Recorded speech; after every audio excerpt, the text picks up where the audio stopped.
What's up, y'all? This is Daniel with Pride of the Southland Kennels. Same day, different video. Wanted to make a video over the topic of the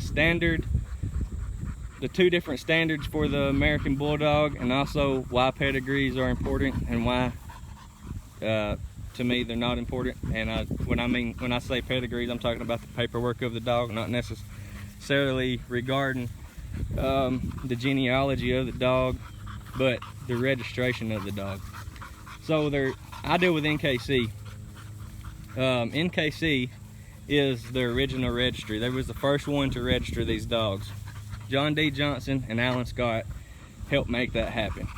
To my knowledge, they were the first ones, or part of the first group. They're the most popular and famous from doing it, as I would say. And there's two standards: the standard type and the bully type. They used to be referred to as the Scott type and the Johnson type. They still are referred to as that by many people, but as far as the Kennel Club goes, they changed it. And from what I'm being told by people that have been around the breed, working their dogs, hunting their dogs, showing their dogs, weight pulling, things like that, people that's been on this circuit and been attending these shows, from what I was told, and that's all I can do is pass this information down. I'm not going to sit here and act like I was there and seen it happen, but I've talked to many people across the United States in the last year regarding information on these dogs. These people have reached out to me, and I'm thankful for it, and they've taught me a lot of stuff. So they done that because it was confusing people. The reason it was confusing people was because some Johnson dogs didn't look like other Johnson dogs, and vice versa. There might have been some Scott dogs that didn't necessarily really fit the standard type dog, so they changed it to standard and bully. What you see here on my property, and there's no ifs, ands, or buts about it, is standard dogs. I've had some people comment and tell me that, you know, my dogs aren't Scott type or standard dogs. I don't refer to my dogs as Scott type anymore. And that's from learning what I've learned.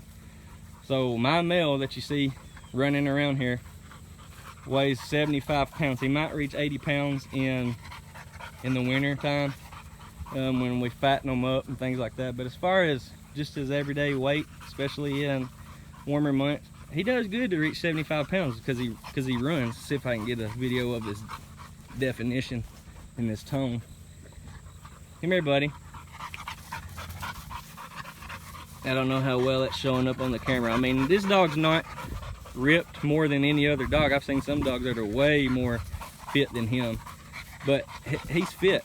A lot of it's natural, and a lot of it's just what he does for himself.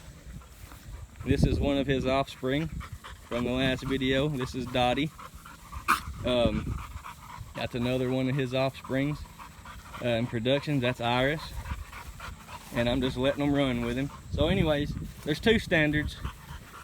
Kneeling right here does have some Johnson dogs in them. Every American Bulldog will have Johnson somewhere in their pedigree. And the reason is because Johnson and Scott used to breed together. And the Johnson dogs of the older days didn't look like the Johnson dogs of today. Not all Johnson dogs look that way or have the huge heads and weigh 120 plus pounds, but there was no examples. These dogs that weigh 120 plus pounds, there was no examples of them dogs when they first started out.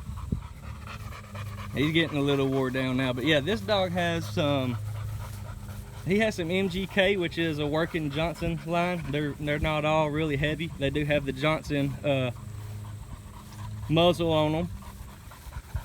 He has a lot of hinds. He comes down from a lot of hinds actually, and he has some Joshua. So, you know, he has a small shot of the Johnson look dogs, but predominantly he is more of standard type dogs.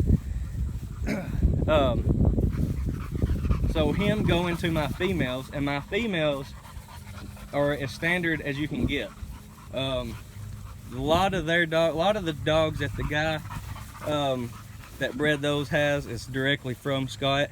If they're not from Scott, he'll get them from Confederate Kennels, He'll get them from some Joshua dogs, and he'll get them from what I've seen in his pedigrees is Union Ridge, which I don't believe they breed anymore, but they got a lot of their dogs from Confederate kennels. Those are all standard dogs. So anyone trying to dispute whether my dogs are standard or not, you need to read up a little bit more on the breed. You know, I'm not sitting here saying that I know everything about them, because I do not. But these are standard dogs. It doesn't matter if a dog has Johnson in him, and it doesn't matter if a standard dog has Johnson in him, he can still be a standard dog. It doesn't matter if a Scott dog has Johnson in him, or vice versa. You know, it doesn't matter what blood or dogs are in these dogs. It matters on what they look like. That is the standard. That is the physical characteristics of the dog. It doesn't matter the blood behind them. So going from that topic to the next is papers and pedigrees, and what's important and what's not. To me, when you have a dog like this, the reason it's important for me to have papers on the dogs, for one, obviously I'm breeding and I want to know the background of the dogs. The reason you need to know the background of the dogs is because you need to make sure that when you're starting out, you're not really starting off too close. You want to see what the female pedigree looks like and the sire's pedigree. So it's important in that aspect, but the reason that is most important for me is homeowners insurance. These dogs get confused with being American Pit Bull Terriers so much that if someone was to come out here and say, hey, you got pit bulls, and they're banned on my insurance, then guess what? They would either try to make me get rid of my dogs or probably just cancel my policy. So I have paperwork documenting these are American Bulldogs, not American Pit Bull Terriers. So they also have in that policy that there's 5 breeds banned. It is the American Pit Bull Terrier, the Doberman Pinscher, the Rottweiler, the German Shepherd, and the Chow. So with that being said, they're not going to use the term pit bull as an umbrella term, which some people try to do, and they may try to do it, but if they do, I'll dispute it and say, hey, look, you said 5 breeds. Doesn't mean 4 breeds and then any breed that you consider to be a pit bull. So that's why it's important for me. The other reason, like I said, is breeding purposes, but let's talk about what's not important with the dog, or with the dog's paperwork.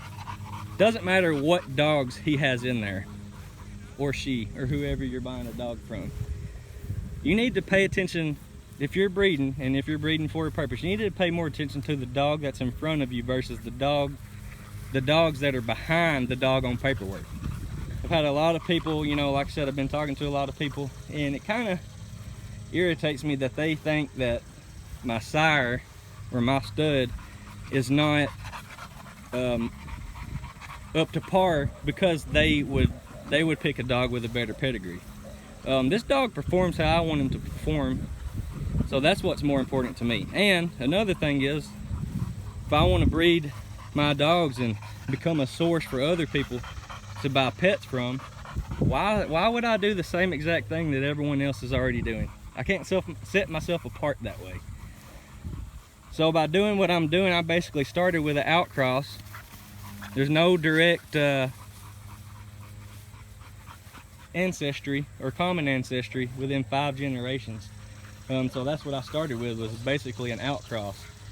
And I will be keeping productions off of them and breeding back and forth to them, and I will be getting another male that is from a similar bloodline to my females and wrap it all up into one, but that'll be years down the road. So I don't understand, you know, everyone has their own opinion and everyone's going to do things the way they see fit, and this is just the way I see fit. You know, I've never been a follower, and I don't want to just get all my dogs from one place or 2 places that are getting dogs from each other, because then you're really doing nothing different than they're doing. That's just my opinion on it. I want to get something that clicks and works that somebody else might not have thought about. And a lot of people see this guy's pedigree right here and they're like, well, I would have probably picked another dog. Okay, why? Just because it's paperwork? Paperwork means nothing. I'm 100% satisfied with this dog, with everything about him.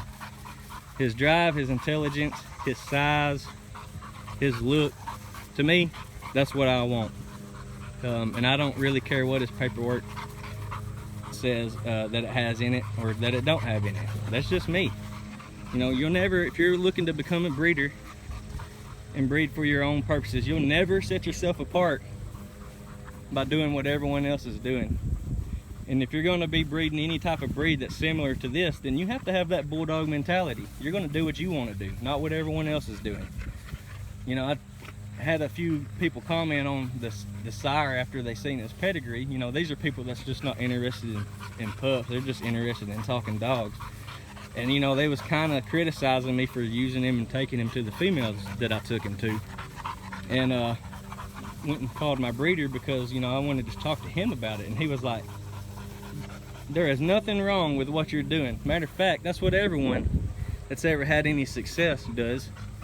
They breed something together and see if it clicks, and if it clicks, you know, it's good. And if it don't, it don't. But you'll never know until you try it. Well, anyways, enough with the ranting. Thank you to all the new subscribers and people that has been subscribed. I appreciate y'all watching and commenting. If you know anyone else that really loves dogs, and tell them about my channel. You know, we're trying to grow to 1,000 subscribers because we can do a lot more once we reach that milestone. If you don't like it, the content, then don't subscribe. You know, I'm not out here begging for subscribers. I just, you know, if you like what you see, subscribe, support me, help me out. If there's any way that I can support you and help you out, just let me know. I'll return the favor. There was one other thing that I wanted to say, and who knows if I'll remember what it was. Oh yeah, the content of the channel. You know, the content of the channel may change a little bit because we're getting more animals and things like that, and the goal here is to be a farm and actually give these dogs a job.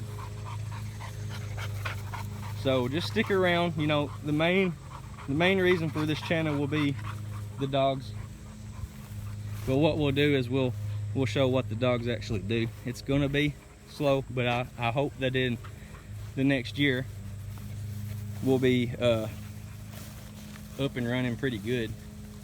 We're gonna try to get a lot of work done this fall with some fencing and getting some more animals, and hopefully by spring we'll have something going, but definitely by next year, once this grass stops growing and we can actually do some more work other than maintaining the property, we'll be able to get a lot more done. So thank y'all for watching. Like the video and subscribe if you like what you see, and leave a comment in the comment section.